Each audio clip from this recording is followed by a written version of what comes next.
cute at nakakabad. Cute mo. Kagabi lang, di ba? Nakakatawa yung story kagabi ko, kwento ko Kasi lumabas si Ray, bumili siya, pinilit ko siya, sabi ko kumain ka. Kasi namamayat si Ray, binahabol niya ata yung katawan ko, gusto din niya magpapayat. Hindi ako sanay. So lumabas siya, paglabas niya. Sample lang to ng mga mga kasirauluhan kong pagseselos Lumabas si Ray, sabi ko kumain ka na, pinilit ko siya, di lumabas siya. Paglabas niya, nakangiti siya sa counter, magka-video call kami. Tapos salita yung Japanese na babae. Tapos yung boses, ganon. Tapos si Ray, nakangiti.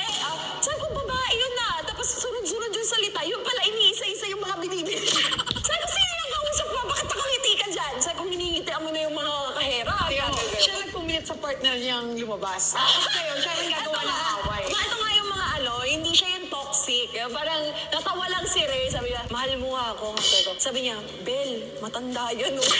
Matanda pa lang yung nagkakahera kasi hindi ko naririnig.